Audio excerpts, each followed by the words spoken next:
He was not digging for a bone. He was digging for a promise the living had forgotten. The sun was dropping behind the tree line at Fort Ainsworth, Virginia, turning the old training grounds the color of ash and honey, when the white K9 broke formation without a sound. His name was Halo, a 6-year-old German shepherd with a coat pale as winter light and eyes the soft amber of lantern glass. He had walked beside Staff Sergeant Isaiah Brooks all afternoon with the discipline of a soldier, calm through the ceremony, calm through the roll call, calm through the slow folding of flags beneath the May wind. Then the bugle sounded. One clear note. Thin, trembling, almost too human. Halo stopped. His ears lifted. His body went still in a way Isaiah knew too well. Not fear, not confusion, but recognition. Before anyone could reach for his lead, the dog moved toward the far edge of the field, past the faded warning signs, past the rows of white gravel, past the old motor pool where weeds had pushed through cracked concrete. A young private named Caleb Turner saw him first and called out, but Halo did not turn back. He walked through the tall grass as if following a voice only he could hear. 30 yards away, half hidden beneath a stand of black walnut trees, stood the battlefield cross. It had been there so long most of the younger Marines thought it was part of the ground itself. A weathered rifle planted barrel down in the earth. A helmet resting on top, dull and green beneath a skin of dust. A pair of old combat boots at the base, their leather split by heat, rain, and time. Around it, wild clover grew in uneven patches, and the wind carried the smell of damp soil, cut grass, diesel smoke, and the faint iron scent that old bases never seemed to lose. Halo stopped in front of the cross. He lowered his head. For one long second, nobody spoke. Then he raised one paw and began to dig. Not frantic, not playful, deliberate. Left paw, right paw, scrape, pause, breathe. Dirt scattered across the boots. A few Marines exchanged uneasy looks. Someone gave a nervous laugh that died almost as soon as it left his throat. Isaiah Brooks did not laugh. He stood 10 feet away, his jaw locked, his dark hands hanging open at his sides. He was 38, tall and broad across the shoulders, a man shaped by discipline and quiet endurance. His uniform sat clean on him, but grief had a way of wrinkling what cloth could not show. There were silver threads at his temples now, and a thin scar near his brow that caught the last light when he turned his head. He had spent years learning how to stand still when memory came for him, but nothing had prepared him for seeing Halo dig beneath that cross. Because that cross had a name. Corporal Nathan Ellis, the Marine who never came home. The Marine Isaiah had carried in his mind for 11 years. The Marine whose last laugh, last prayer, and last unfinished sentence still lived somewhere behind Isaiah's ribs. Halo, Isaiah said softly. The dog did not stop. Caleb stepped closer, boots sinking slightly in the damp ground. Sir, he said, voice low, uncertain. He's digging under the cross. Captain Mason Cole turned from the memorial line, his face tightening with the controlled patience of a man who believed in order because chaos had once taken too much from him. Brooks, get your dog back. Isaiah heard the command, but it reached him as if through water. Halo's paws worked faster now. Dirt darkened the white fur along his legs. His nose pressed close to the ground, then lifted, then pressed down again. He made no bark, only a sound deep in his chest, almost too soft for the others to hear. A whine. Not pain, not hunger, pleading. Isaiah took one step forward and felt the old world rise beneath him. Sand under boots. Radio static. A hand gripping his vest. Nathan's voice saying, "Keep moving, Zay." He blinked, and Virginia returned. Walnut leaves shaking in the breeze. Marines standing speechless in dress blues and field jackets. Halo digging like the earth itself had given him orders. That's enough, Captain Cole said, firmer now. This is a memorial site. But when Isaiah reached for Halo's collar, the dog finally stopped and looked up. His pale muzzle was dusted brown. One front paw trembled. His amber eyes held Isaiah with a stillness that made the entire field seem to fall away. Then Halo lowered his head again, not to dig this time, but to press his nose gently against the base of the cross, right where the wood had sunk deep into the soil. Isaiah followed his gaze. There, beneath a root twisted like an old finger, something dark showed through the loosened dirt. Not a rock, not a bone. Metal. Small, flat, and dulled by years underground. Caleb crouched before anyone could stop him, brushed away a little soil, and froze. "Sir," he whispered, all the color leaving his face. Isaiah knelt slowly, the grass cold through the fabric at his knee.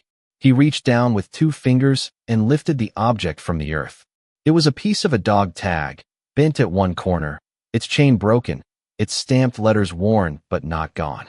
The wind moved through the trees. The bugle note seemed to still be hanging somewhere in the air. Isaiah wiped the dirt with his thumb, and the first letters appeared. NL. His breath left him. Around him, no Marine spoke. Halo sat beside the cross, chest rising and falling, eyes fixed on Isaiah as if he had done what he came to do, as if he had carried a message across 11 silent years and laid it at the feet of the only man still hurting enough to hear it. Isaiah Brooks closed his fingers around the broken tag, but he did not move. The metal was cold, colder than the evening should have allowed, and it sat in his palm with the terrible weight of something that had waited too long to be found. Around him, the Marines held their silence. Even Captain Mason Cole, who had spent 20 years teaching young men how not to flinch, stood with his mouth slightly open, his eyes fixed on the letters Isaiah had uncovered. NL. There was no proof yet. Not enough for a report. Not enough for an investigation. But grief does not wait for paperwork. Grief knows a name before the world confirms it. Halo leaned against Isaiah's knee, his white shoulder warm through the fabric of the uniform, and that simple pressure almost broke him. Isaiah had survived many things by learning how to become still. He had learned stillness in desert heat, in hospital rooms, in the quiet apartment he returned to after every ceremony, where people shook his hand and called him brave. He had learned to nod when strangers thanked him for his service. He had learned to breathe through the nights when sleep opened the wrong doors. But he had never learned what to do when the past came back with dirt under its nails. "Brooks," Captain Cole said gently now, not as an order, but as a hand held out across a narrow bridge. "Let me see it." Isaiah opened his palm. Cole stepped closer and looked down.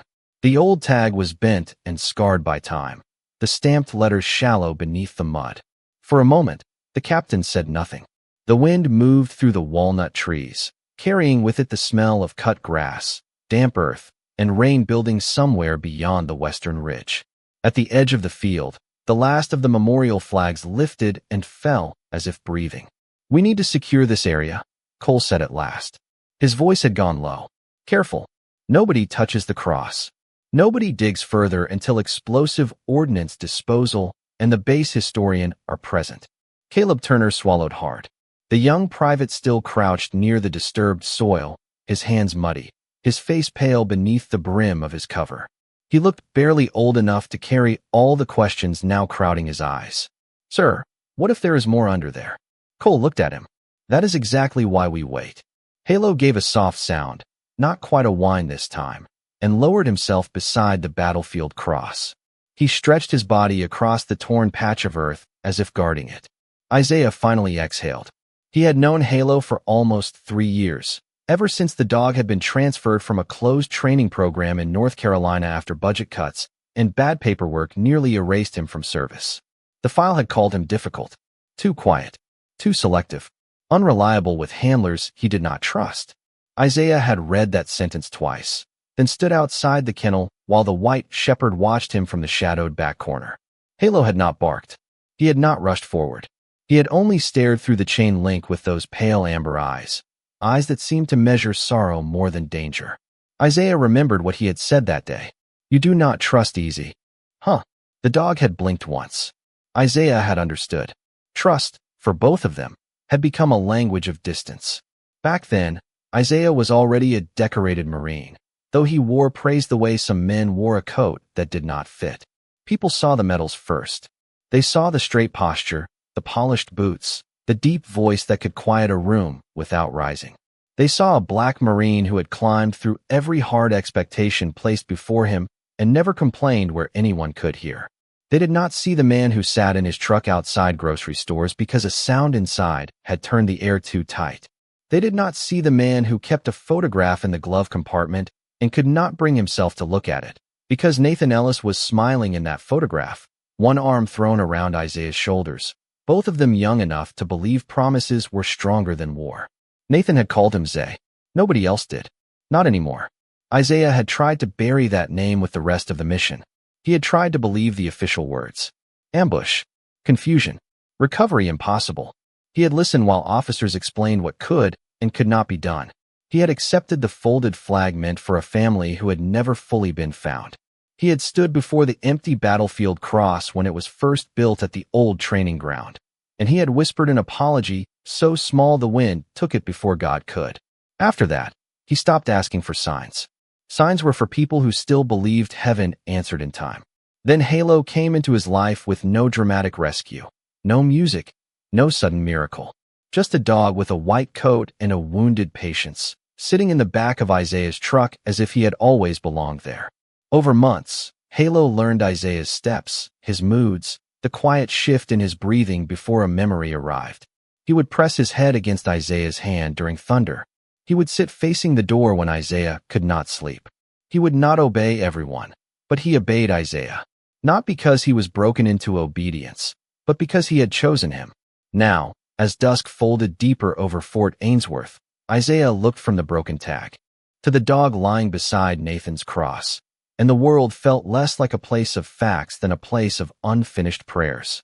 Chaplain Ruth Whitaker arrived from the chapel path, her silver hair tucked beneath her service cap, her Bible held against her chest. She looked at the disturbed soil, then at Isaiah's face, and her expression softened in a way that made him want to turn away. "Staff Sergeant," she said quietly, "some things come back when the soul is ready to carry them." Isaiah closed his fist around the tag. His voice, when it came, was almost gone. "What if I was never ready?" Halo lifted his head at that. The dog's ears rose, slow and certain. Chaplain Whitaker looked down at him, then back at Isaiah. Then maybe he was.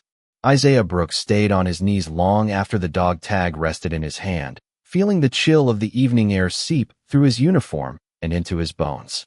The white fur of Halo brushed against his leg as if urging him to stand, yet Isaiah remained rooted, caught between disbelief and a fragile thread of hope. The Memorial Day sky had deepened to a soft indigo, the first stars barely visible through a light haze, and the walnut trees swayed gently, their leaves rustling like whispers from the past. Caleb Turner, still crouched, dared a glance at Isaiah, then at Halo, and saw the quiet communication between man and dog. Halo lifted his head, eyes glimmering in the fading light, and fixed Isaiah with an intensity that made the past stretch across the years into the present moment. Isaiah rose slowly, dusting his knees against the gravel and grass, and felt the ache in his back that reminded him he had been sitting too long. But he welcomed it, a grounding pain against the surreal feeling that Nathan Ellis might not have been entirely gone. He bent forward and ran a hand over Halo's head, feeling the coarse, winter-soft fur against his palm. The dog nudged him toward the battlefield cross, as if to say, "There is more to understand here, but it will come in its own time." Isaiah followed, his boots sinking slightly into the damp earth, each step measured, mindful of the weight of what had been uncovered. Around them, the other Marines gave space, sensing that this was a private moment shared among the living, the departed, and the one who had always carried both. Chaplain Ruth Whitaker approached quietly, keeping her distance, her presence steady and comforting like the faint chime of a bell in a chapel at dawn. She did not speak immediately, only observed as Isaiah and Halo reached the base of the cross once more. There, the soil disturbed by Halo's earlier digging had settled, yet subtle impressions suggested that there was more to be found if one followed the signs carefully. Isaiah knelt again, brushing his fingers over the soft earth, and felt Halo's nose press lightly against his shoulder. The dog's touch carried a message: patience, awareness, and trust. Isaiah closed his eyes and breathed in the scent of damp soil, leather from the boots at the base of the cross, and something more, something almost imperceptible that reminded him of Nathan's presence, not as a ghost, but as a promise still living within memory. A soft breeze moved through the field, carrying the faint scent of pine and cut grass, and for the first time in many years, Isaiah felt the edges of his grief soften slightly.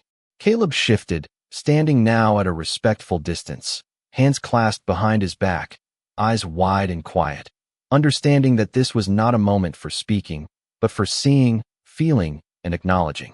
Captain Cole remained further back, nodding imperceptibly to Chaplain Ruth, who finally spoke in a voice that was gentle yet steady. Sometimes what is buried is not lost, Staff Sergeant. Sometimes it waits for the one who is ready to find it. Isaiah opened his eyes slowly, letting the words settle over him like sunlight breaking through the trees. Halo sat firmly by the cross, ears pricked, tail low and relaxed, a sentinel in white, unafraid, steady. Isaiah reached down and allowed his hand to rest over Halo's, fingers entwined with fur as though grounding both himself and the dog in this shared moment.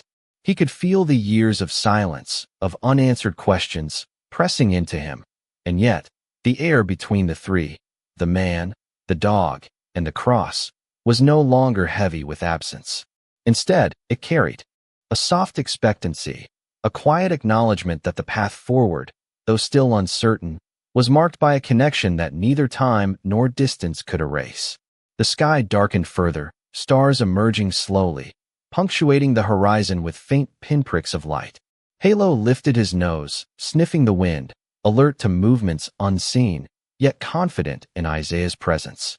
Isaiah stood at last, feeling the familiar weight of authority in his shoulders, tempered now with the humility of a man who had glimpsed something beyond the tangible. His gaze lingered on the cross, on the white dog at his side, and he allowed a small, unspoken smile to touch his lips. Halo nudged him once more, then turned his head toward the tree line, waiting, patient, as if inviting Isaiah to follow him wherever the trail of memory, loyalty, and quiet revelation would lead next. Isaiah adjusted his jacket against the cool air and took a slow step forward, feeling the connection between himself and Halo deepen, a bond forged in shared understanding, grief, and the subtle whispers of those who had come before. By the time Captain Mason Cole gave the order to clear the memorial field, the first drops of rain had begun to fall, soft at first, barely more than silver pinpricks against the darkening grass. The Marines moved with careful discipline, guiding the younger men back toward the main road while the battlefield cross remained beneath the walnut trees, roped off now with yellow markers and guarded by 2 quiet sentries. No one complained. No one joked. Something had changed in the air around that old place, as if the discovery of the broken tag had turned ordinary soil into witness ground. Isaiah Brooks stood near the edge of the marked perimeter with Halo pressed close to his left leg, the white shepherd's coat already catching beads of rain that glowed faintly under the portable lamps. Captain Cole walked over, his cover tucked beneath one arm, his expression drawn tight not with anger, but with concern. "You need to take him back to the kennel," he said. Isaiah did not look away from the cross. "He is not finished." Cole let out a slow breath. "That is not your call tonight." The words landed harder than the captain intended, and both men knew it. Isaiah finally turned, his eyes calm but tired. "With respect, sir, that dog found something every record missed for 11 years. Cole looked toward Halo. The dog was not pacing, not pulling, not showing confusion. He sat perfectly still, ears raised, gaze fixed on the disturbed earth beneath the cross, as if waiting for permission from someone no longer visible. Rain darkened the shoulders of Isaiah's uniform. Behind them, Chaplain Ruth Whitaker watched from the gravel path, her hand resting lightly on Caleb Turner's shoulder. The young private had not left either. He stood stiffly, his face pale beneath the rain, the mud still drying across his fingers from when he had brushed soil away from the tag. "Private Turner," Cole called without turning. "Return to barracks." Caleb straightened. "Yes, sir." But he did not move right away. His eyes went to Halo, then to Isaiah, then to the old cross. "Sir," he said quietly, "what if the dog is trying to show us where the rest of it is?" Cole's jaw tightened. "Then tomorrow, professionals will determine that in daylight." Halo suddenly rose. The movement was so smooth and silent that everyone stopped speaking. He took 3 steps toward the perimeter rope, then stopped beside the old combat boots at the base of the cross. He lowered his head and touched his nose to the left boot, then dragged it gently with his teeth. Not tearing, not playing, moving it just enough to reveal a patch of ground beneath the heel. Isaiah's breath caught. Captain Cole stepped forward at once. "Halo, leave it." The dog froze, but he did not retreat. His eyes shifted to Isaiah. There was no defiance in them, only urgency. Isaiah felt it like a hand closing around his heart. "Easy boy," he whispered. He moved closer, slowly, palms open, rain sliding down his face. I know. Cole blocked him with one arm. Do not cross that line, Staff Sergeant. Isaiah stopped. For a moment, the only sounds were rain on leaves, the soft hum of the portable lamps, and the distant roll of thunder somewhere beyond the tree line. The base, usually alive with engines and voices, seemed to hold its breath. Halo bent down again and pressed his muzzle to the exposed ground. Then he made that sound again. Low, broken, almost human in its sorrow. Chaplain Ruth closed her eyes.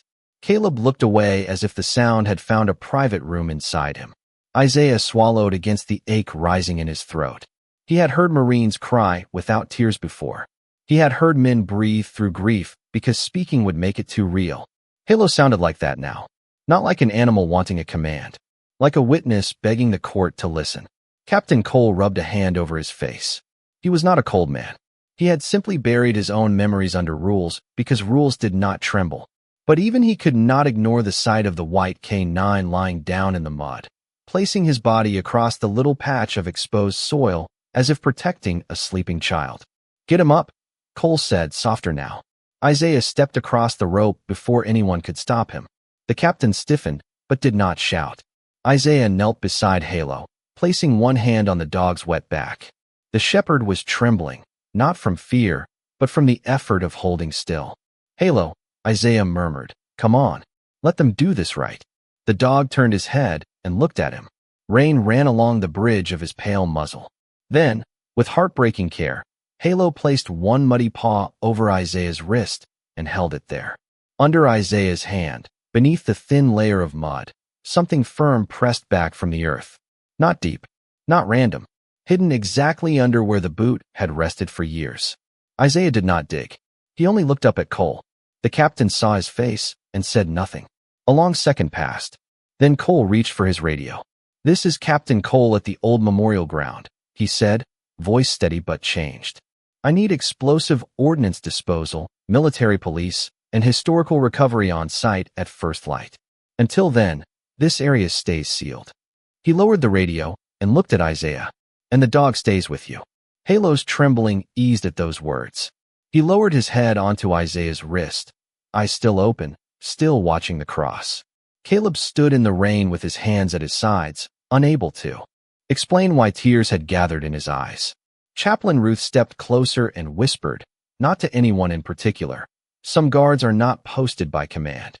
Isaiah stayed kneeling in the mud, one hand on Halo, the other closed around Nathan's broken tag in his pocket. For the first time that night, he understood something that frightened him more than doubt. Halo was not leading them to a memory. He was leading them to the truth. The rain did not stop until after midnight, and by morning Fort Ainsworth smelled of wet pine, old stone, and the clean metallic hush that follows a storm. Mist drifted low across the training grounds, gathering in pale ribbons around the walnut trees and the roped memorial site, where two military police officers stood watch beside the lamps, their boots planted in the softened earth. Isaiah Brooks had not slept.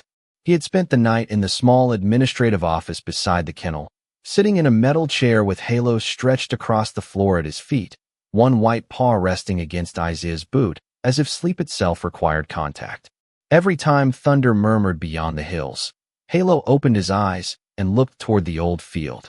Every time Isaiah touched the broken dog tag in his pocket, the dog's ears lifted. By 5:30 in the morning, the sky had begun to pale, and Captain Mason Cole arrived with a cup of black coffee in one hand and the expression of a man who had spent the night arguing with both policy and conscience. Recovery team will be here in less than an hour, he said. Explosive ordnance disposal is already checking the perimeter. Isaiah nodded, but his eyes were on Halo. The shepherd had risen before Cole entered the room. Not quickly, not with excitement. He stood like he had heard a quiet command. Then he walked to the door and waited. Cole noticed. No, he said at once. Halo did not look at him. Isaiah set the untouched coffee down. Sir, he needs to go out. He can go out after the site is cleared. Isaiah clipped the leash to Halo's collar. He is not pulling toward the cross. That made Cole pause. Halo stood with his nose angled not toward the memorial field, but toward the back of the old supply road, where a drainage ditch ran behind a row of unused storage sheds. It was an ugly strip of base most men forgot existed, a place of chain-link fence, mud, broken pallets, and runoff water that carried leaves into the culvert after every heavy rain. Cole studied the dog, then Isaiah. 10 minutes, he said. Leashed. I am coming with you. Caleb Turner appeared near the kennel gate as they stepped outside. His uniform clean, but his face marked by the sleepless look of someone whose mind had kept working after lights out. Captain, he said, straightening. Permission to assist? Cole almost refused. Then he looked at the mud still dried under the young private's fingernails, as if the night before had left a mark deeper than soap could reach. Stay behind me. They moved along the supply road in silence. The base was waking slowly around them. Somewhere far off, an engine turned over. A flag rope tapped softly against a pole. The morning air held the cool dampness of late May in Virginia, the kind that clung to collars and sleeves. Halo walked with his head low, not dragging Isaiah, not wandering, but following a line so precise it made the men behind him exchange uneasy glances. He passed the first shed, then the second. At the third, he stopped. The building had been abandoned for years, its green paint peeling, its windows clouded with dust. Behind it, rainwater trickled through the ditch toward a concrete culvert half covered in weeds. Halo stepped down carefully, his white paws sinking into the mud. He sniffed once, then turned toward Isaiah and gave a single breathy whine. Not loud. Enough. Isaiah followed him down the slope, one hand holding the leash, the other steadying himself against the wet fence post. Cole stood above them, eyes narrowed. Brooks, watch your footing. Halo pushed his nose beneath a tangle of leaves caught against the culvert grate. Isaiah crouched and saw a strip of dull metal wedged between roots and silt. For a second, he thought it was scrap from the old shed. Then Halo looked at him the way he had looked beside the cross. Isaiah's chest tightened. Caleb, he said quietly, hand me your glove. The private slid down the slope and passed it over without a word. Isaiah used the glove to clear away the wet leaves. The metal came free with a soft scrape. It was another piece of a dog tag, smaller than the first, darkened by mud, bent along the edge. Captain Cole stepped closer, but did not speak. Isaiah rinsed it gently in the thin stream of runoff, and the morning seemed to fold inward around them. Letters emerged. Ellis. Full enough now. Real enough. Caleb took one step back, his face going pale again. That is him, he whispered. Isaiah turned the tag over in his fingers, and that was when he saw the markings on the back. They were not official, not stamped by machine. They had been scratched by hand, uneven and shallow, as though made with the tip of a field tool by someone with little time and less strength. Isaiah held it nearer to the light, for words appeared first. Brooks made it. His breath caught so sharply that Halo pressed against his side. Cole read the words over his shoulder, and every trace of command left his face for one unguarded second.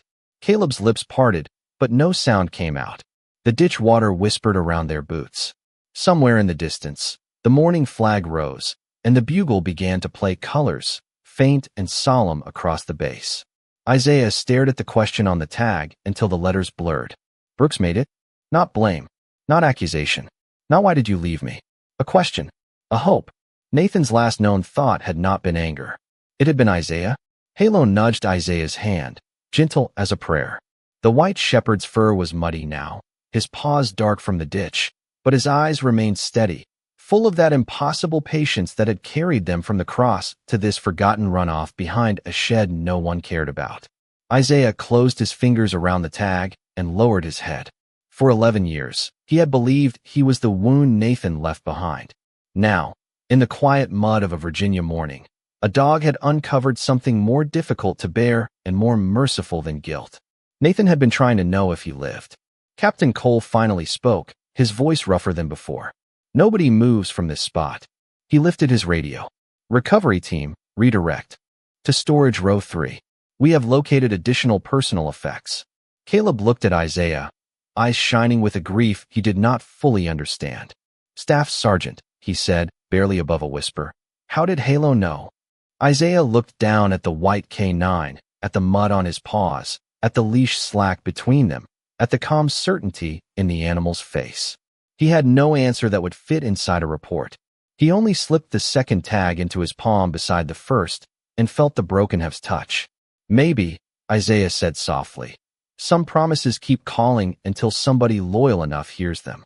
The recovery team arrived at the old storage road just after the bugle faded, moving with a quiet seriousness that made even the morning birds seem to lower their voices. 2 explosive ordnance disposal specialists checked the ditch first, their movements careful, patient, and practiced, while military police widened the cordon with orange markers and plain wooden stakes. Captain Mason Cole stood with his arms folded near the supply road, watching every step, but his eyes kept drifting back to Halo. The white shepherd sat beside Isaiah Brooks at the edge of the ditch, mud darkening his paws, rainwater drying in thin silver lines along his coat. He did not whine now. He did not pull. He only watched, calm and certain, like a witness who had already given his testimony and was waiting for the court to catch up. Isaiah held both pieces of Nathan Ellis's dog tag inside a clean evidence cloth, though he could still feel their shape through the fabric. 2 broken halves of a question that had lived in the dirt longer than some of the young Marines had been alive.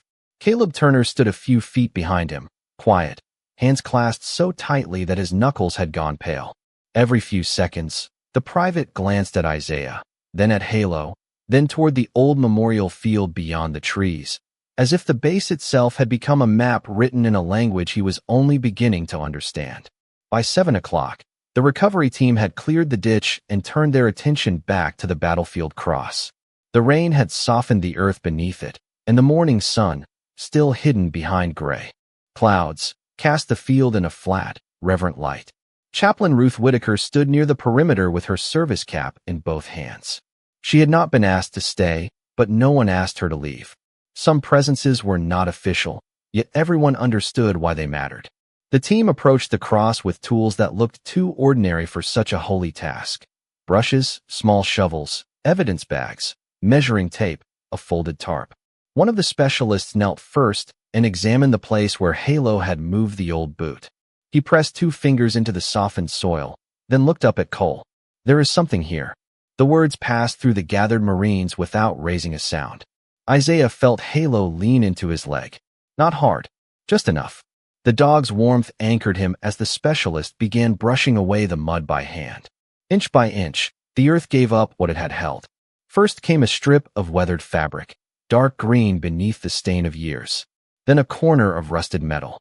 Then the curved edge of an old ammunition box, sealed tight, its surface pitted and brown but intact. No one spoke when it emerged fully from the ground. The box was no bigger than a lunch pail, wrapped in the remains of a poncho, and tucked exactly beneath the heel of the battlefield boot, as if someone had chosen that place not to hide it from memory, but to place it under guard. The specialist lifted it onto the tarp. Captain Cole stepped closer. Isaiah did not. His body wanted to move, but something deeper told him to stay still, to let the moment arrive without rushing it. Halo rose beside him, ears forward, eyes fixed on the box. For the first time since sunrise, the dog's tail moved once, slowly, then stopped. A recovery officer photographed the box from every side before cutting away the rotted fabric. The latch resisted, stiff with time. When it finally opened, the sound was small, almost delicate, but several Marines looked away as if it had been too loud. Inside was no weapon, no money, no secret map, only the soft, humble remains of a life interrupted. A field notebook swollen at the edges. A laminated photograph dulled by moisture. A folded letter sealed inside a plastic sleeve that had somehow survived. And a small flash drive wrapped in a strip of cloth marked with a faded unit number. Captain Cole removed his cover. One by one, the other Marines did the same. Caleb stared at the photograph as the recovery officer held it beneath a clear evidence shield.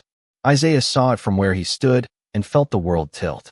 2 young Marines stood outside a sand-colored building, shoulders touching, both squinting against bright desert sun. Isaiah was one of them, younger, fuller in the face, smiling in a way that almost made him look like a stranger. Nathan Ellis stood beside him with one arm crooked around Isaiah's neck, grinning like he had just told a joke no officer would approve of. On the back of the photograph, written in faded black marker, were 3 words. "My brother Brooks." Isaiah closed his eyes, but the image did not leave. It entered him. It found every locked room. Halo stepped forward and pressed his head beneath Isaiah's hand. Isaiah did not remember reaching down, but suddenly his fingers were buried in the dog's wet fur, holding on the way a man holds a railing at the edge of deep water. The recovery officer turned next to the notebook. Its pages were fragile, many stuck together, but the first one that opened held writing. Not much, just short lines, uneven but clear enough. Dates, coordinates, a list of names. At the bottom, one sentence stood alone. If this is found, tell Brooks the truth. Captain Cole's face changed.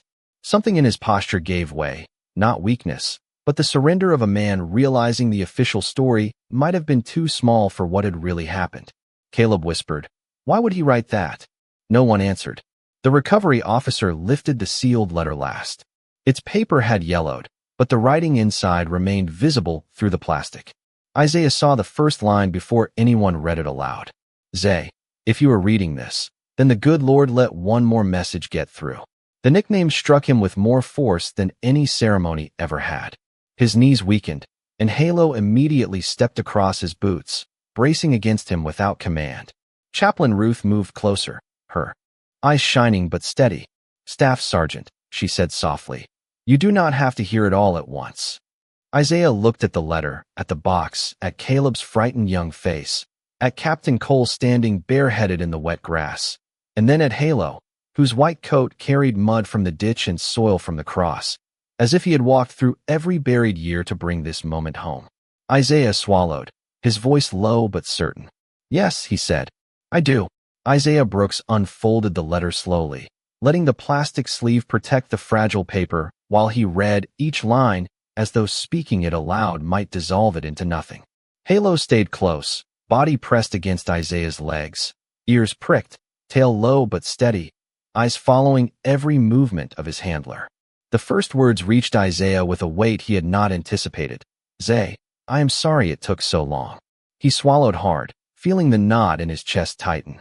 The letter described hours after the explosion years ago, the moments Nathan Ellis had spent ensuring his team had a chance to leave the site safely, the hours of darkness and rain, the choices made in silence, and the final act of hiding the box beneath the battlefield cross so that the truth might one day reach Isaiah. There were no dramatic gestures, no speeches, just precise observations, dates, and a repeated insistence that Isaiah had survived because of Nathan's quiet attention and foresight. Isaiah's hands shook slightly, though he kept the letter close. He remembered standing at the edge of the field that first day, thinking he had abandoned Nathan, that he had left a friend behind. Now he realized the truth had been buried with care and consideration, waiting for him to find it. Caleb Turner shifted, peering over Isaiah's shoulder, but Cole gently nudged him back. The young private had been given a glimpse of something too sacred to touch prematurely. Isaiah read on, each sentence a gentle reconstruction of the past, names of locations, times, and brief accounts of movements that had kept everyone alive, recorded in the scrawled handwriting of a man under duress. And then, at the bottom of the final page, a single line stood out, written slightly larger than the rest. "Tell my brother I chose this. Tell Brooks to stop dying with me." Isaiah felt the words echo within him, a quiet absolution that had traveled through mud, through years, through the unwavering patience of a dog to reach his hands. Halo nudged Isaiah's knee, and he looked down into the dog's amber eyes, seeing a reflection of his own relief and sorrow.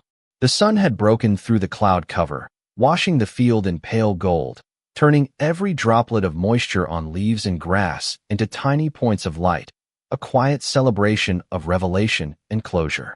Isaiah folded the letter carefully, laying it on top of the two dog tag fragments, then glanced around at the gathered Marines, all standing in reverent stillness. Captain Cole approached, his expression softened, the years of command and discipline giving way to human understanding.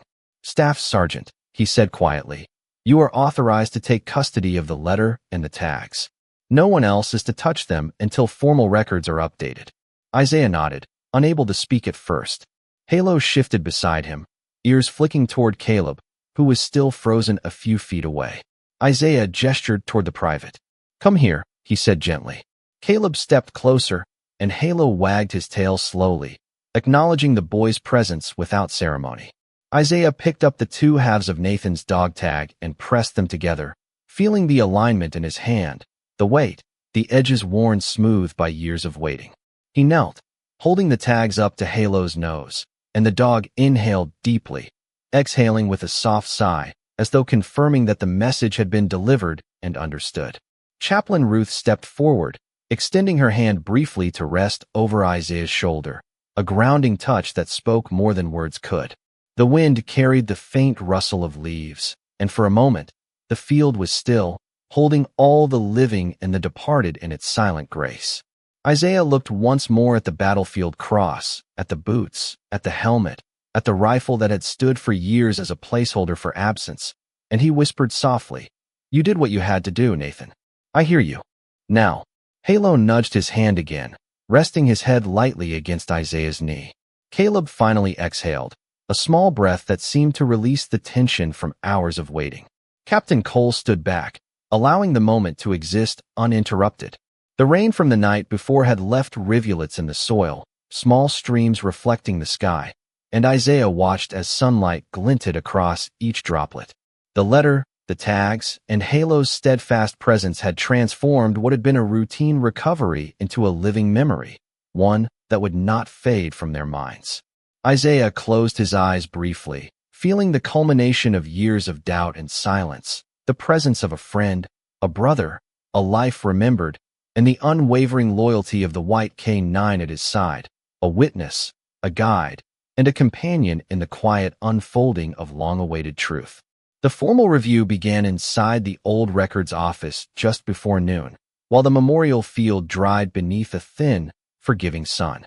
Fort Ainsworth had rooms that seemed built to hold silence, but this one held a different kind, the kind that gathers around names, dates, and the careful paper trail of lives changed by decisions made years before. A ceiling fan turned lazily above rows of filing cabinets. The air smelled of dust, coffee, printer ink, and rain evaporating from wet uniforms. Isaiah Brooks sat at the long table with Halo lying under his chair, the white shepherd's chin resting across Isaiah's boot, as if the dog had no intention of letting the past pull him under again. Captain Mason Cole stood near the window, arms folded, face stern but eyes tired. Chaplain Ruth Whitaker sat across from Isaiah, one hand folded over the other, patient as candlelight. Caleb Turner hovered by the door until Cole looked at him and said, "Private, sit down." Caleb obeyed quickly, though he looked as if the chair might disappear beneath him. The recovery officer placed Nathan Ellis's sealed letter, the notebook, the photograph, the flash drive, and the broken dog tags on the table, each item inside its own clear evidence sleeve. They were small things, humble things, but everyone in the room felt how they had bent the shape of the morning. The flash drive had been damaged, but the base information systems technician managed to recover a handful of files from it, mostly scanned documents and a short personal note Nathan had saved before his final deployment. It was not the note to Isaiah. It was something else. A form, an old family services record, a name change request, a child welfare placement file from Raleigh, North Carolina. Captain Cole read the first page once, then again, his brow tightening. "Chaplain," he said quietly, "come look at this." Ruth rose and leaned over the document. Her face softened first with confusion, then with a realization so tender it almost looked like pain. Isaiah felt Halo lift his head beneath the table. Caleb noticed too. The young private straightened, his eyes moving from one adult to the next. "Sir," he asked. Cole did not answer immediately. He turned a page, then another. The office felt smaller with every second. Outside, a truck rolled past slowly, tires hissing through shallow puddles. Somewhere down the hall, a copier beeped, ordinary and distant, almost disrespectful. Isaiah watched Captain Cole's hand stop on a line near the bottom of the file. "Nathan Ellis had a younger brother," Cole said at last. Caleb blinked. The words did not seem to belong to him yet. "I did not know he had family, sir." Ruth looked at Caleb, and there was something in her eyes now that made Isaiah's chest tighten. She spoke gently. "His parents passed when he was very young. His brother was placed through a private adoption. Different last name." Caleb's lips parted, then closed. "What was the name?" Cole looked at the page again, but he did not say it right away. He looked at Isaiah first, then at Halo. The dog had risen now, white ears forward, body still beneath the table. Isaiah felt a strange pressure in the room, as if the same invisible hand that had led Halo to the cross had now reached for the last locked door. Cole's voice lowered. The adoptive family name was Turner. Caleb did not move. For a moment, he seemed to stop breathing. "No," he whispered, but there was no denial in it. Only fear. Ruth slid the file across the table with both hands, not pushing it, just offering it. Caleb stared at it, as though it were a bridge over deep water. "Your full name is Caleb Daniel Turner," she said softly. "Born Caleb Daniel Ellis." The young Marine looked down at the document. His hand shook when he touched the plastic sleeve. Isaiah saw him try to be a soldier. Saw his shoulders square, his jaw set, his eyes fight hard against the truth rushing toward him. But some truths do not attack. They arrive like a hand on your back, and that is what breaks you. Caleb lowered into the chair again, slowly, as if his legs had forgotten their work. "Nathan was my brother?" His voice was small now, younger than his uniform. No one hurried to answer. Finally, Ruth nodded. "Yes." Halo stepped out from under Isaiah's chair and crossed the room without command. He stopped in front of Caleb and sat. Not begging, not performing, simply present. Caleb looked down at the white K9 through eyes already shining.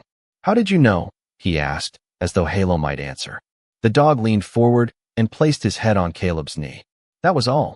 Caleb pressed one hand into Halo's fur, and the breath he had been holding broke loose in a quiet sob he tried and failed to swallow. Isaiah closed his eyes. Nathan's line returned to him with sudden, merciful clarity. "Tell my brother I chose this. Tell Brooks to stop dying with me." For 11 years, Isaiah had believed the message was meant only to free him. Now he understood it had been carrying two souls home. He reached into the evidence sleeve and, with permission from the recovery officer, lifted the old photograph by its protected edge. He turned it toward Caleb. "He used to talk about a baby brother," Isaiah said, his voice rough. "Not every day, not to everyone, but when the nights got long, he would say he hoped that kid grew up somewhere safe." Caleb stared at the smiling Marine in the photograph, at the familiar shape of the eyes, the curve of the grin, some echo of himself written into a face he had never known. "Did he know my name?" Isaiah nodded slowly. "He knew the one you were born with. He knew enough to keep looking in whatever way he could." Caleb covered his mouth with one hand, still, holding Halo with the other. Captain Cole turned toward the window, giving the young man privacy without leaving him alone. Chaplain Ruth whispered a prayer so softly it was less a sound than a warmth in the room.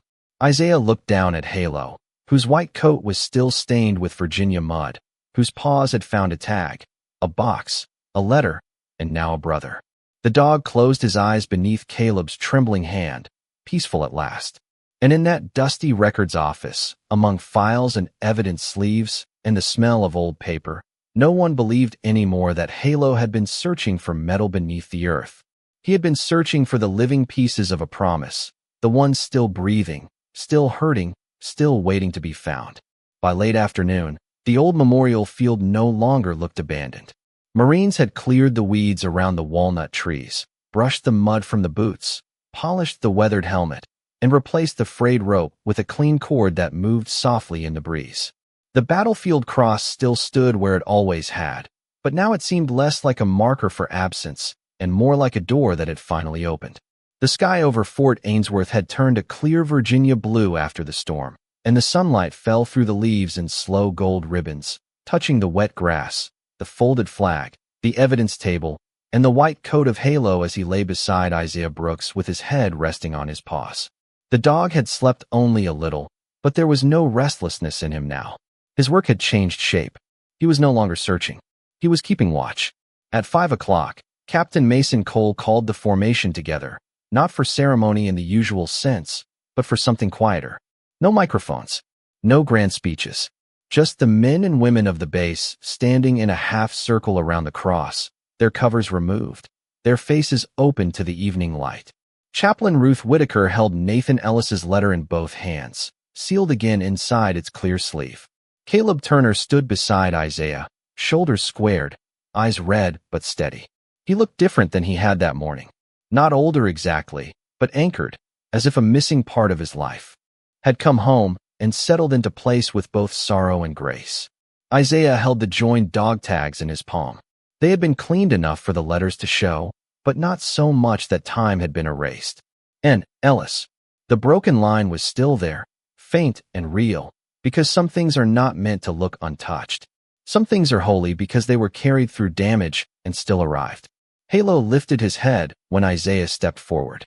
The white shepherd rose without command and walked at his side, his muddy paws now dry, his amber eyes calm beneath the low sun. Isaiah stopped before Caleb and looked down at the tags one last time. For 11 years, he had imagined this moment differently, if he imagined it at all. He had thought truth would feel like punishment. He had thought forgiveness would come loud, if it came. Instead, it arrived in the weight of metal, the warmth of a dog against his leg, and the trembling hands of a young Marine who had just learned that love could survive even when names were changed and years were lost. Isaiah placed the tags into Caleb's palm and closed the young man's fingers around them. "He wanted you safe," Isaiah said. His voice was low, but everyone heard it. Caleb looked at the tags, then at the photograph resting near the cross, then back at Isaiah. Did he suffer being forgotten? The question nearly took the air from the field. Isaiah felt Halo press against him, steady and quiet. He answered only after a long breath. "No," he said. "Not forgotten. Missing. There is a difference. And today, he is not missing anymore." Caleb nodded once, and the tears came silently. He did not hide them. No one asked him to. Captain Cole lowered his head. Chaplain Ruth stepped forward and spoke a prayer so simple it seemed to belong to the wind more than to any book. She thanked God for the loyal, for the lost, for the ones who wait, and for the mercy that sometimes comes on 4 paws when human hearts have run out of strength. When she finished, no one moved. The quiet held them. Then Halo stepped away from Isaiah. Slowly, he crossed to Caleb and sat in front of him. The young Marine knelt in the grass, still holding Nathan's tags, and opened one arm. Halo leaned into him with the full weight of trust, laying his white head against Caleb's chest. Caleb wrapped both arms around the dog and bowed over him, and for a moment the entire field seemed to breathe through that embrace. Isaiah watched them, feeling something loosen inside him that had been clenched for more than a decade. It was not the absence of grief. Grief remained, but it had changed. It no longer stood in front of him like a locked gate. It stood beside him now, like a witness, like a brother. He turned toward the cross and touched the old helmet with 2 fingers. "You brought me home too," he whispered. A breeze stirred the walnut leaves above him. No voice answered. No sign split the sky. But Halo gave one soft sigh against Caleb's chest, and somehow it was enough. As the sun lowered behind the training grounds, the Marines began to leave in small groups, quieter than they had come. Captain Cole stayed behind to sign the recovery report. Chaplain Ruth placed a small white ribbon around the base of the cross. Caleb remained on his knees a little longer, memorizing the weight of his brother's name. Isaiah stood beside him until the evening shadows stretched across the grass. Then he clipped Halo's leash gently to the collar, though the dog did not need it. Before they walked away, Halo turned once more toward the cross. He did not whine. He did not dig. He simply lowered his head. Isaiah did the same. And in that shared silence, beneath the walnut trees of an old Marine field, a lost brother, a grieving survivor, a young private, and a white K9 found the one thing no report could fully explain. Not victory. Not closure in the way people pretend pain can be neatly finished. Grace. Quiet, undeserved, and alive. Sometimes God does not send thunder. Sometimes he sends a dog who refuses to stop digging until love is found.